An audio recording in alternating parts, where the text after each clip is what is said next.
La famille de mon mari s'est moque de mon art Thanksgiving, puis m'a remis les papiers du divorce devant tout le monde. Le verre de cristal glissa de ma main et se brisa sur la table, en noyer au même moment où l'enveloppe ocre fut jette devant moi. Une fine ligne de sang trait ma paume, mais je ne la sentais presque pas. La douleur physique n'était rien comparé à la pression glaciale qui s'accumulait dans ma poitrine, alors que plus d'une vingtaine de regards se tournaient vers moi. Aucun ne prit la peine de cacher sa curiosité d'une pointe de satisfaction. Je m'appelle Lise, et ce donneur de la Saint-Sylvestre chez mes beaux-parents n'avait rien d'ordinaire. Qu'est-ce que c'est? Demandai-je la voix tonnamment calme, malgré le tremblement de ma main tendue vers l'enveloppe. Les papiers du divorce, répondit la voix de Bastien, mon mari. Elle tomba comme un couperet. Calme, froide, comme s'il annonçait qu'il n'y avait plus de biche et glace au dessert. Avant madame que je puisse ragir, Mireille, ma belle, me reprit une gorge de vin et reposa son verre avec une supériorie non dissimule. On apprend que ce serait plus doux de le faire devant la famille, déclara-t-elle chaque mot pronom comme un décret royal.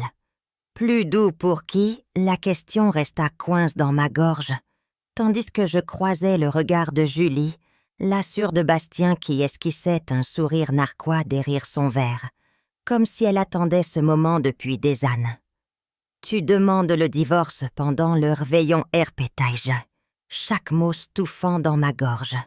Ma crie, continua Mireille, ses yeux glaques glissant vers moi. Tout le monde ici sait que tu n'as jamais vraiment eu ta place dans cette famille. Sous la table, Luna, ma meilleure amie, celle qui avait insisté pour venir ce soir, me prit la main et la serra fort. Elle était la seule raison pour laquelle je ne me tais pas lève et partie déesse mon arrive. Je baissai les yeux vers mon assiette d'Inde, tranche sauce aux érelles, petit pain d'or, et un haut-le-cure me saisit. Je n'avais jamais ressenti une humiliation pareille, et il ne faisait même pas semblant de la cacher. « Oh, allons, Lana, Julie, avec sarcasme. Tout le monde sait que ton petit atelier derrière la maison n'est qu'un prétexte pour viter un vrai boulot. » Cette fois, les rires fusent librement. Madame, quelques cousins que je pensais neutres ne purent réprimer leur sourire. Je regardais Bastien à la recherche d'un clat familier. Un soupçon de regret, une trace de l'homme qui autrefois avait peint chaque mur de mon atelier avec moi. Mais il vitait mon regard, comme si j'étais une trangre dans la maison que j'avais appelée chez moi. « On voulait simplement te faire ouvrir les yeux, » dit Mireille tamponnant ses lèvres avec une serviette immacule. « Cette famille a besoin de quelqu'un de plus solide. » Je pris une grande inspiration. Sous la nappe, ma main effleura mon sac. L'intérieur, un document que je gardais cache depuis presque un an l'acte de propriété de la maison signe en ma faveur, un soir où Bastien était ivre pour notre 6e anniversaire de mariage. Il ne s'en souvenait plus le lendemain. Mais moi si. Vous avez raison, dis-je lentement, en me levant le sang coulant sur la nappe, hors de prix. Je ne suis pas la hauteur de votre famille. Je la dépasse largement. Quoi, Bastien releva la TTE, le visage carlate. Luna, tu peux m'emmener à l'hôpital? Demandai-je mon amie encore sous le choc. Ma main saignait. Et Mireille, tu devrais laver cette nappe rapidement. Le sang tache si on attend trop. Comme les transferts de propri. Le cliquetis des couverts sonna. Quel transfert de propri? Demanda Mireille, soudain d'esquilibre. Je souris. Un sourire discret mais suffisamment glacial pour faire chuter la température de la pisse. Joyeux réveillon. Ce sera peut-être votre dernier repas dans cette maison. Et je quittai la table sans un regard, en à rire, ignorant les cris, les chaises renverses, et Bastien qui m'appelait. Je n'avais pas besoin de me retourner. Ce qu'il me fallait maintenant, c'était arrêter le saignement et enclencher le plan. Luna roulait vive allure dans les rues calmes de la banlieue, baigné par une lumière ambre. Je m'étais penchée sur le CT, la main enveloppe dans une serviette imbibe de sang encore palpitante. Mais cette douleur n'était rien compare la déchirure intérieure qui attendait depuis des ânes portes clatter ce soir. Nous nous hâtâmes devant une petite clinique d'urgence. Le médecin recousit la plaie sur ma paume. 6 points de suture. Je ne bronchais ma bâme pas. Dans mon esprit, je n'étais plus la petite pousse discarte des Harrington. J'étais Lise, la seule femme cette table qui s'était lève quand tout le monde pensait qu'elle se coucherait. De retour chez Luna dans son appartement en ville, j'ouvris mon téléphone et retrouvai un brouillon que j'avais écrit des mois plus tété. Mon avocate, maître Gloria McDaniel, une juriste redoutable qui avait remport des dossiers immobiliers Airputs impossibles. Objet bien 6 au 118 rue du Sol. Le moment est venu. Je cliquai sur « Envoyer ». « Lise, tu es SRE de toi ?» demanda Luna pendant que je me servais un verre d'eau. Je la regardais. La seule amie qui n'avait jamais ri de mes RVA. Celle qui m'apportait en cachette des petits pains beurre quand je peignais toute la nuit. Jai, t'es silencieuse trop longtemps, répondis-je d'une voix basse mais ferme. Maintenant, ceste d'écouteur. Le lendemain matin, Gloria arriva chez Luna comme parvue portant une lourde chemise et son regard analytique. Aucun affect, aucun jugement. Juste une stratégie. On commence par quoi, demandai-je en posant mon caf sur la table. D'abord, on dépose la confirmation de proprie au bureau foncier, dit-elle, en sortant une copie également valable de l'acte signé par Bastien. Ensuite, on notifie les Harrington d'un préavis d'expulsion de 30 jours. Je hochai la TTE sans ciller. Le moment est venu. Ce soir, je retournais dans la maison où j'avais vécu pendant 6 ans. Non comme belle-fille, mais comme propriétaire légitime. Le manoir se dressait silencieux dans l'obscurie. Les portes-vitres refletaient les phares de ma voiture. Je ne frappais pas. Je sonnais parce que Jen avait parfaitement le droit. Bastien ouvrit. Il resta figue en me voyant. Long manteau cheveux, tires en arrière-papier en main. Lise propos diait. Ce n'est pas propos diait, dis-je, en lui tendant les documents. C'est propos des 6 dernières ânes. Il scarta. Le salon sentait encore le boîteau cire et un parfum de luxe, mais ce n'était plus qu'un décor.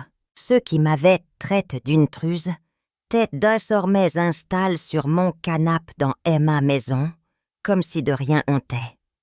C'est quoi, demanda Mireille en lorgnant le document que je posais sur la table basse. Une injonction de quitter les lieux sous 30 jours, répondis-je en la fixant dans les yeux. Cette maison m'appartient également depuis l'an dernier. Bastien a oublié. Son vice de belle-mie. Julie poussa un soupir. Bastien ne dit rien. Pour la première fois, aucun sarcasme. Je ne compte pas expulser qui que ce soit, repris-je calmement.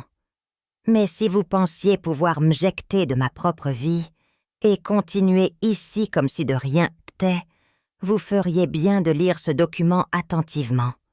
Je partis sans un mot, laissant derrière moi une maison touffante remplie de gens soudainement perdus.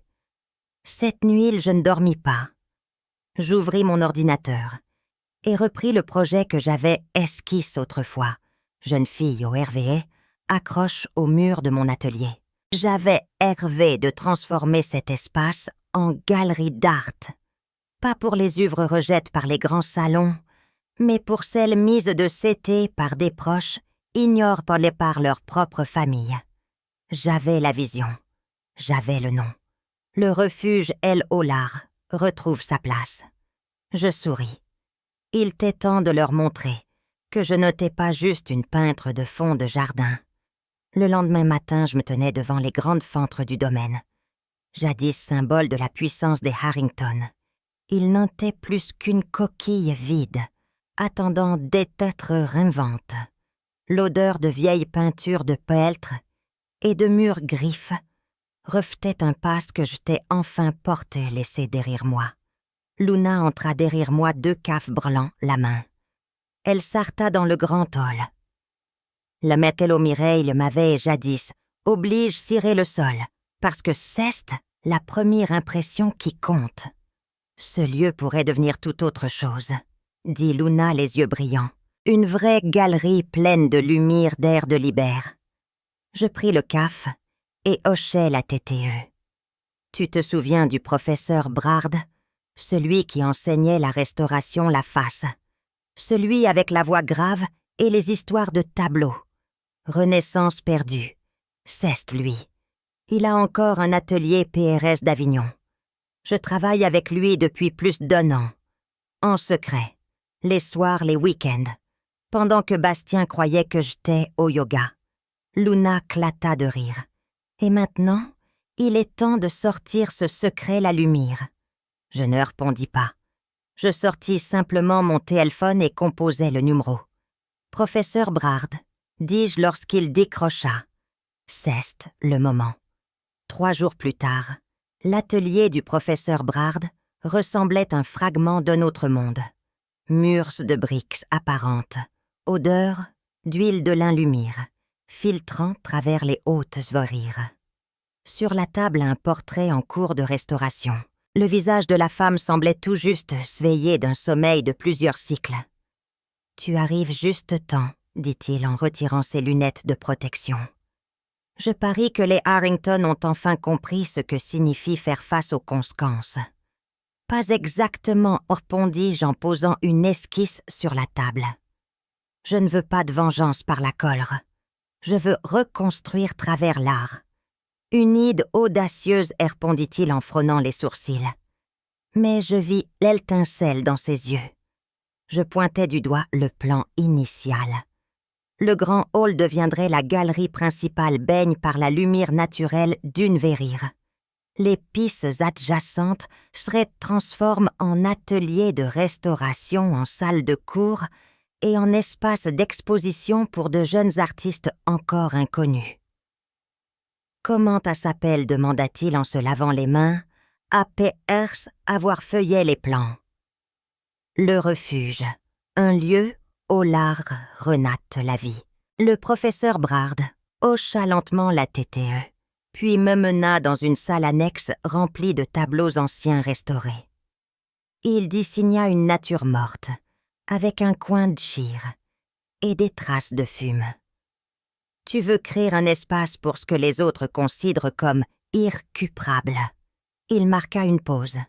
J'aime A, parce que moi aussi, un jour, j'ai été considéré comme irrécupérable. Il ne dit rien d'autre, juste posa une main sur mon pôle. La semaine suivante, de retour au domaine L-Keep d'architecte, avait DJ comment retirer les papiers peints vieillots et sortir les fauteuils lourds que Mireille appelait « ritage franet ». Je me tenais parmi la poussière plan en main, orchestrant chaque tape comme une symphonie. Au 10e jour, je ne voyais le tout premier communiqué de presse au sujet du refuge. Il était court, mais clair. Un manoir autrefois symbole de tradition rigide deviendra bien un sanctuaire pour les œuvres rejettes. La réaction fut plus rapide que par vue. Un magazine artistique indépendant demanda une interview. Un collectionneur Marseille proposa de financer une aile de l'exposition. Et puis un email m'a laissé sans voix une invitation collaborer avec le Centre de conservation du Louvre. Le même centre qui avait rejeté ma candidature de stage 3 ans de suite voulait désormais étudier mon modèle de conservation qu'un libre accès mis en place au refuge. Un après-midi, alors que la lumière ambre inondait le grand salon du Sormet vide, je talais un nouveau plan sur le sol carrel, mes yeux se posant sur l'endroit où se trouvait autrefois la table mangée des Harrington le Menem, où j'avais re les papiers du divorce. Cet espace deviendrait désormais le cœur de l'exposition d'ouverture.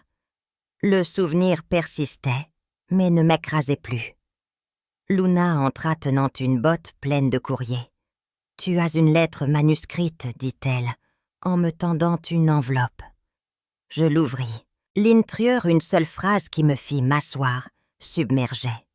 Si ces murs pouvaient parler, j'espérais qu'ils raconteront l'histoire de quelqu'un qui a transformé la douleur en lumière. Sign, professeur Brard. Je souris doucement avec assurance. Je me tenais dans la galerie principale, autrefois le salon des Harrington, quand le portier sonna brisant le cours de mes penses. Marcus, le nouveau garde en gage par une société professionnelle, me contacta par radio. Mademoiselle Lise, un certain Bastien Harrington est à la grille. Il dit que c'est urgent. Je regardais l'horloge. 9h09. 9h du matin. L'heure parfaite pour Bastien. Trop tété pour une visite informelle. Trop tard pour des excuses sincres. Laissez-le entrer, dis-je calmement. Mais seulement dans l'espace extérieur, réserve aux invités. Qu'il n'entre pas dans la maison. 5 minutes plus tard, je sortis sur le perron. Bastien têtait les mains dans les poches de son manteau, le visage creux, les yeux rouges.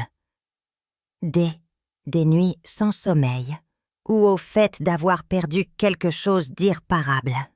« Merci de me recevoir », dit-il, la voix plus grave que dans mes souvenirs.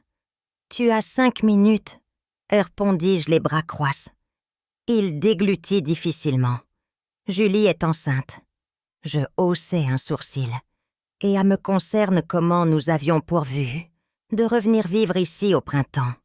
Cette maison était dans notre famille depuis 4 générations. L'enfant de Julie devrait naître ici pour perpétuer la tradition. Je lâchai un rire bref. Ni moqueur ni compatissant. Tu veux que l'enfant grandisse dans une maison? Osam receste moque de ma première exposition. Otamre ma force de Sherbert tout l'été pour ressembler une parfaite menagre. Bastien fit un pas vers moi, mais je ne bougeais pas.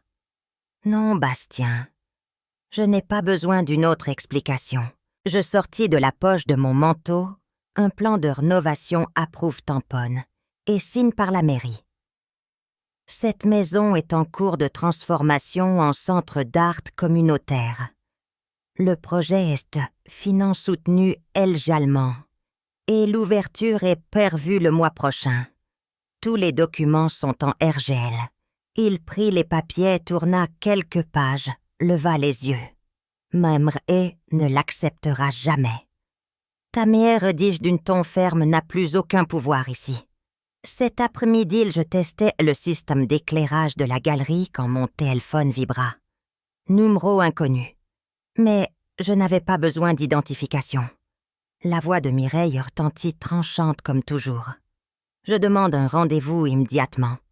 Je ne suis plus sous aucune obligation légale de vous recevoir, Madame Harrington. Vous ne comprenez pas les conséquences, dit-elle. Et pour la première fois, je pérus de l'urgence derrière son ton autoritaire. Cette famille a de l'influence. Vous ne serez pas laisse en paix si vous détruisez ainsi notre tradition. Je souris allègrement sans chaleur. Je ne détruis pas une tradition. Jen construit une nouvelle. Plus humaine, plus ouverte, sans un prix. Puis je raccrochai. Le lendemain, Mireille se présenta réellement. Mais cette fois, elle ne put entrer. Depuis la caméra de Scurite, je la vis dans un manteau en cachemire noir debout, devant la grille gesticulant vers Marcus. « Je suis DSOL, Madame Harrington, dit-il calmement. Mademoiselle Lise ne reçoit pas de visiteurs sans rendez-vous. Si vous souhaitez déposer des documents, nous avons une botte scurise la grille. Elle fixe la caméra comme si elle voulait la brûler du regard. Et moi, je restais là debout devant le moniteur la regardais.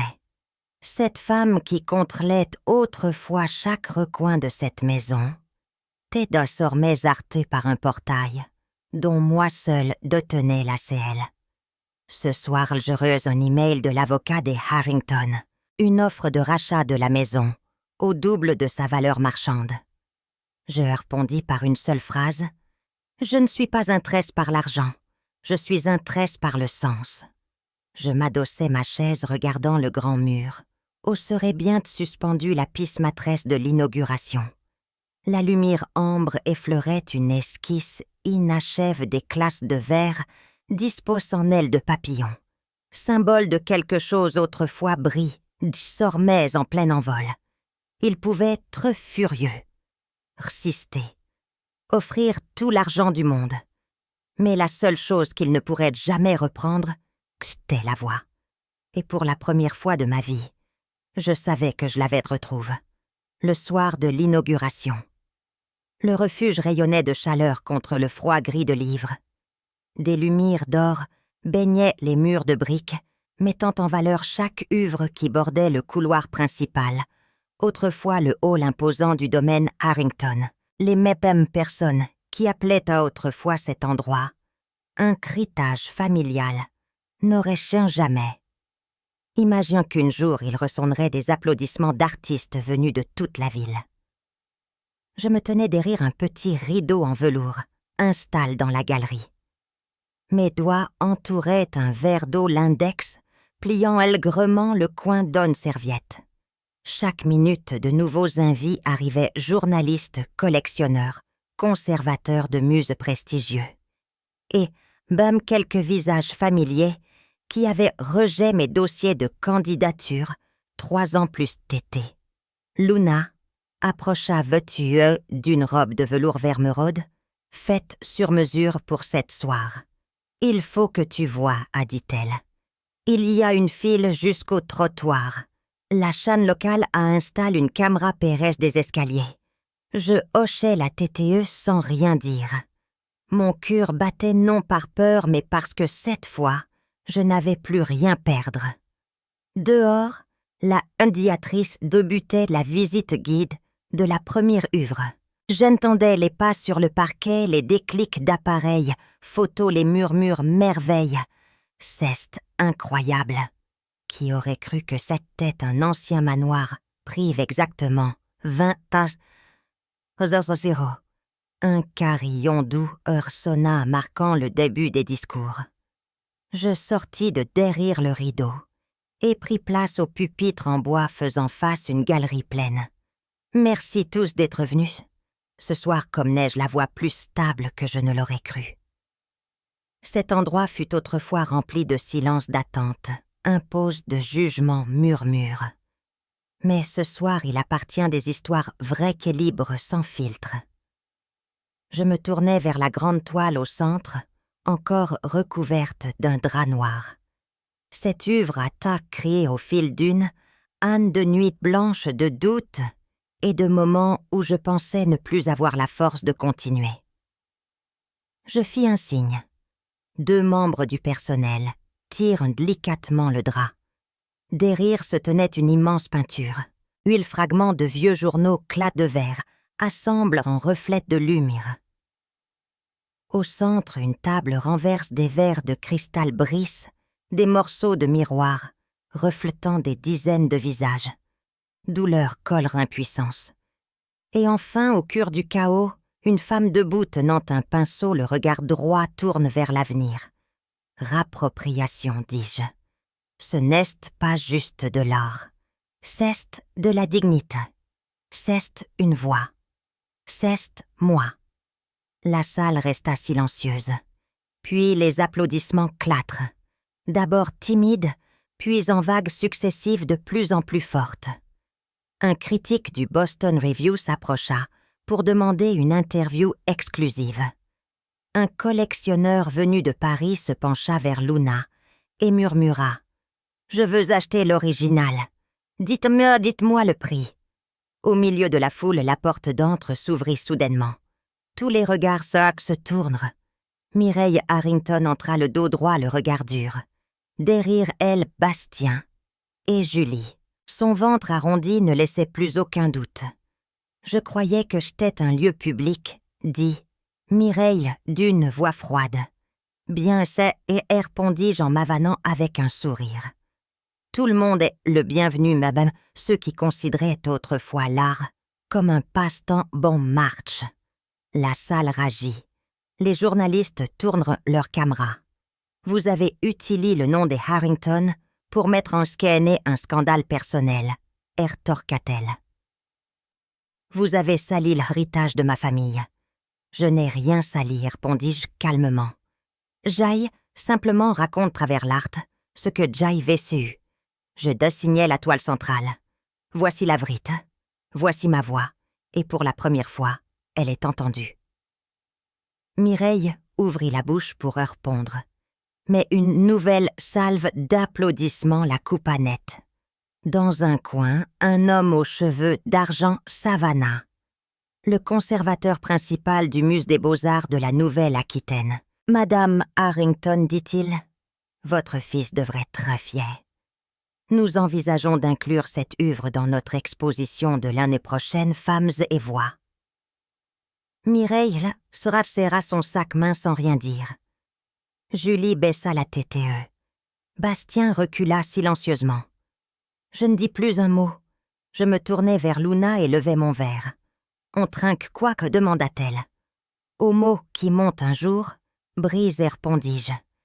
Ils sont désormais le fondement de quelque chose de nouveau. Et quand je me retournai, la lumière du projecteur frappa de nouveau la toile. L'éclat de verre reflétait la lumière comme des arcs en ciel brissent dansant sur le plafond. Ce n'était pas une vengeance. J'étais une renaissance.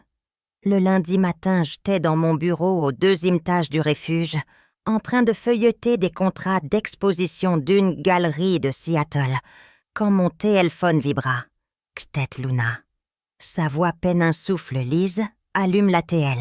« Chain 9. Ceste propos des Harrington. » Je saisis la TL commande, la main aigrement tremblante.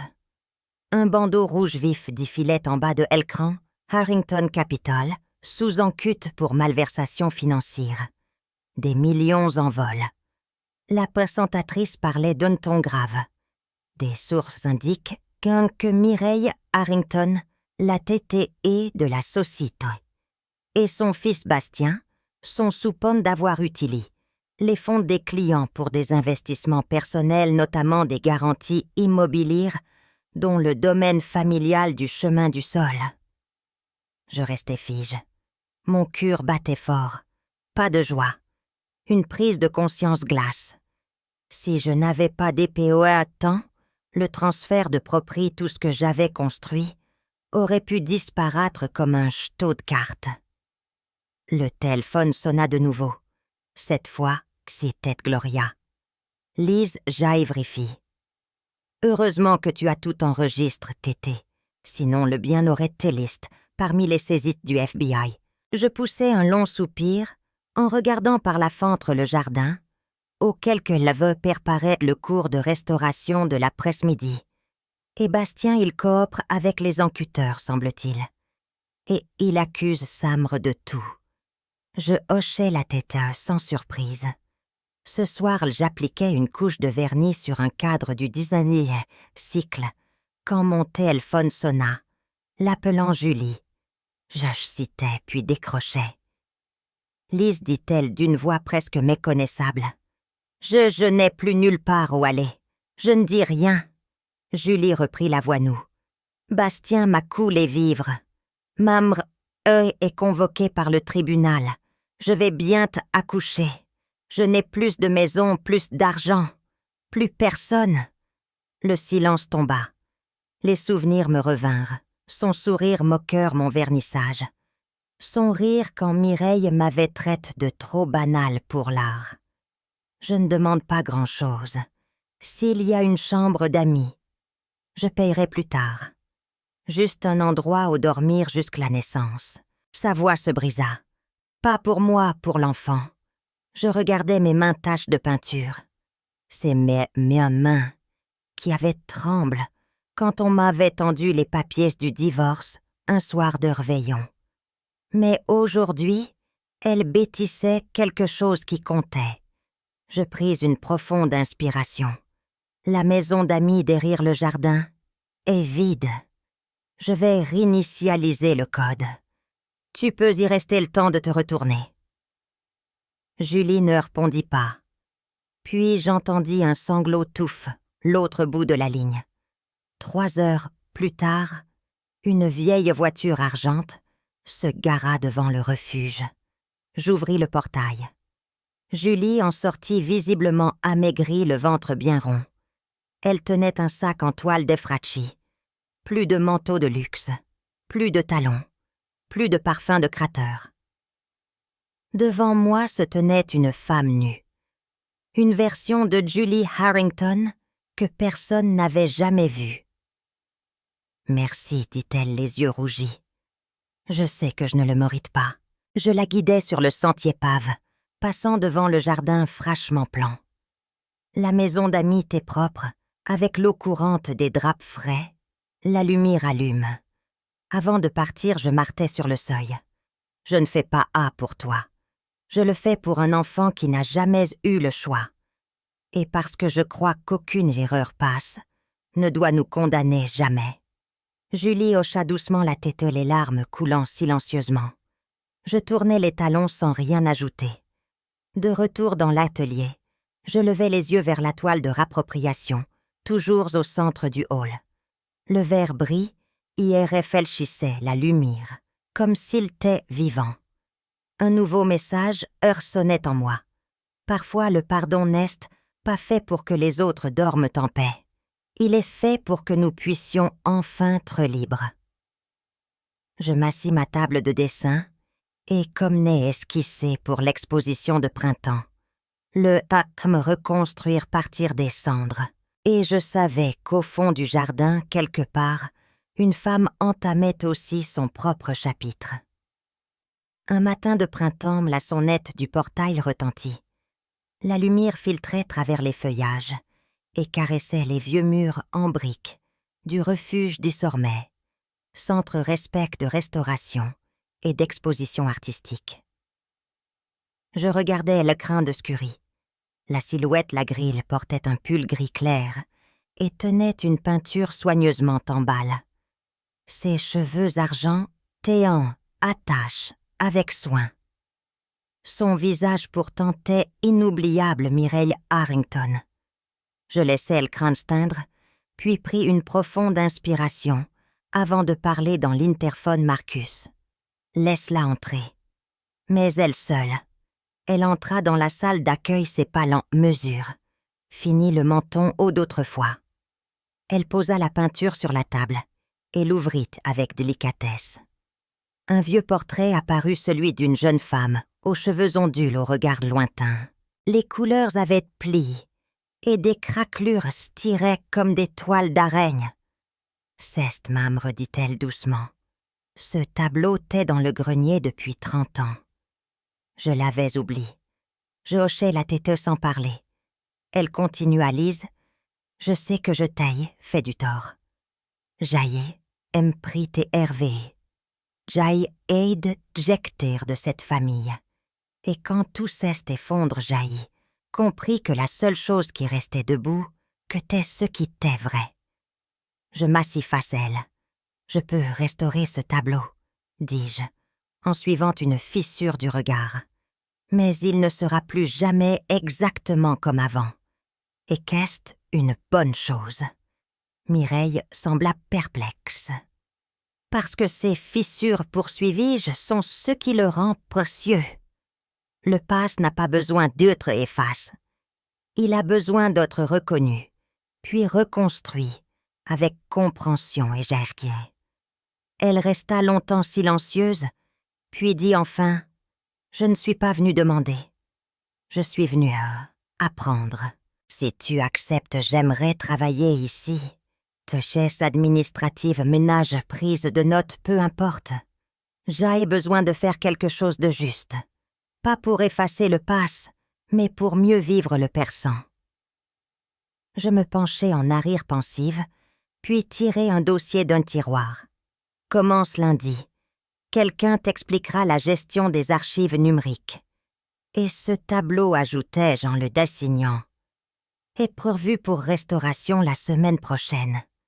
Mais je veux que tu participes. Elle acquiesça. Et dans ses yeux autrefois glauques, je vis pour la première fois quelque chose de profondément humain, de la gratitude.